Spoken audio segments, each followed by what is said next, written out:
Our next presenter is Dr. Edward Stevens, and he will discuss bringing the father into pregnancy. Good with the sound over there, right? Give me a thumbs up, please. Thank you.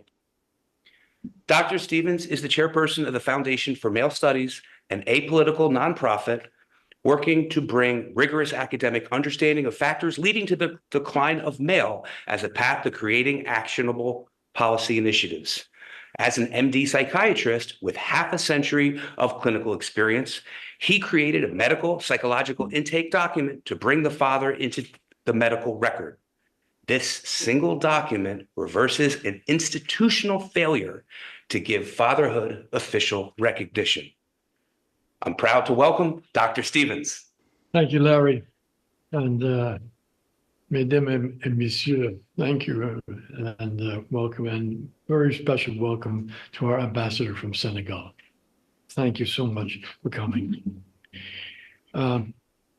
We've heard a lot of repetition of the difficulties, so I'll keep the repetition of the difficulties brief. Worldwide, there is no question, but there is a decline in the prospects and performance of men and boys. The statistics in every country show a decline in male health, male performance in education, male participation in the economic life of the nation, and the diminishment of male participation in family and society. In the year 2000, the World Bank published a research-supported evaluation titled The Other Half of Gender. It's 2006, actually. Now, the other half of gender, I think we don't have to stretch our imagination to realize what they were talking about, but they did a research document, a book-length research document on the consequences, detailing the effects and consequences from all forms of support for women and girls, and the absence of even minimal support for issues affecting men and boys. The World Bank concluded that single gender support not only undermined the male population, but ultimately harmed the women and girls through the destruction of any reasonable cultural support systems.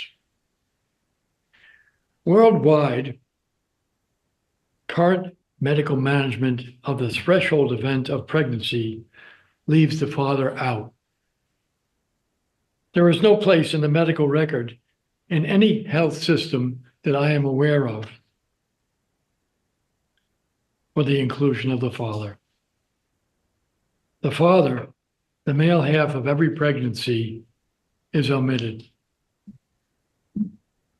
The fact is that the father is one half of the pregnant couple.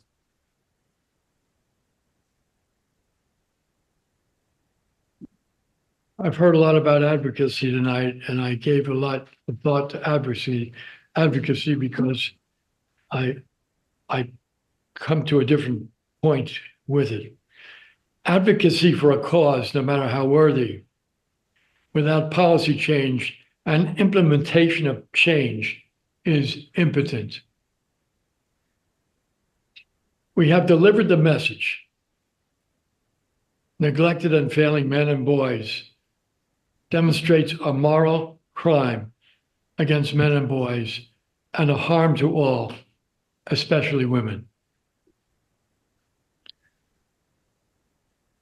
I wanted to move beyond advocacy to action and policy, and with the creation of something that could be implemented here and now. The creation of a medical document to be given to every man who enters the fatherhood role in the human threshold event of pregnancy is a tool to bring about a fundamental change in the health administration system. This medical document that I am proposing, a questionnaire titled Bringing the Father into Pregnancy. This medical document changes the male role from that of observer to participant. It acknowledges fatherhood as having equal precedence as motherhood. It stands for the inclusion of the male. Fatherhood acknowledged is fatherhood empowered. Fathers that are acknowledged at the beginning of the threshold event of pregnancy are empowered to step over that threshold and become solidly connected and involved with the evolving family. Everyone here tonight is encouraged to review the work and to take it back to their own health systems. Take this back to your own health system as a real life, real time way to fight the decline of the male and reverse it for the benefit of all. In this medical form, the other half of gender becomes an acknowledged central force for constructive gender holism. Now, if you search your papers there on your desk, there's a little précis, it looks like this, describing the Foundation for Male Studies and giving a little essay on the origins of this work. And if you turn the page, you come to the document itself. Father's before and after birth record.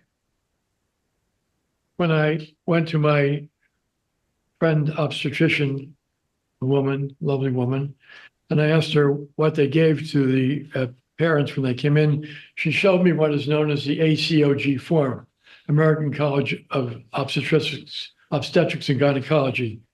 And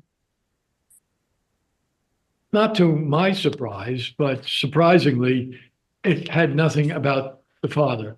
So right from the get-go, the father is not included in the medical record. So I set about creating a document to replace that defective approach. And I started it off with the standard inventory of medical difficulties that a man might have, which is the same list that they have on the women's questionnaire. But then I began to move into the real essence of the situation for men. And that is that 10% of men develop depression in and around pregnancy, along with about 13 to 15% of women. Well, that's a big number. That's about 25% of every pregnancy is going to involve depression.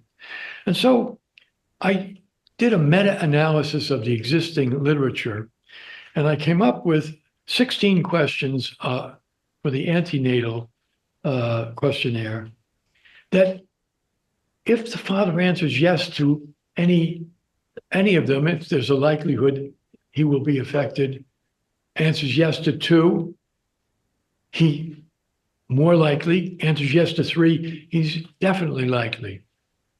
And here's a sample of the question. Is it a planned pregnancy? Do you feel ready for the pregnancy?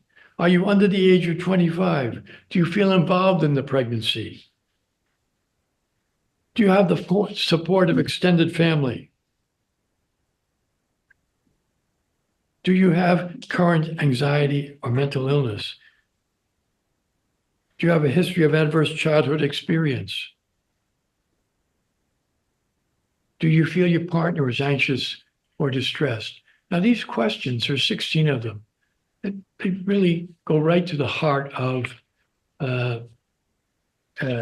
anticipating emotional difficulties in the father. And we know that if there's emotional difficulties in one parent, either the father or the mother, there's a 50% likelihood that there'll be the same in the other. And every pregnancy has an after birth visit. And so I created another questionnaire, another set of questions, but this time, many fewer. But the questions that I asked here, do you feel connected to the baby? Do you have a special needs child? Do you feel sleep deprived? Do you feel concerned about your ability to father? Do you feel trapped? Do you feel your partner is anxious or stressed? Is there anyone you can turn to for help? If the father answers yes to any of these questions, there's a definite indication that there is difficulty. Now, administratively, what does this mean? Give it out on the first visit. What does it mean? It means when the likelihood of difficulty emerges, the ordinary social services that are given to every pregnancy can simply be brought to bear. But in this case, with this questionnaire and with this information, they can be brought to bear ahead of time so that we're not playing, as in my lifetime as a psychiatrist, not playing catch up with the emotional difficulties of the father and the mother. Thank you very much.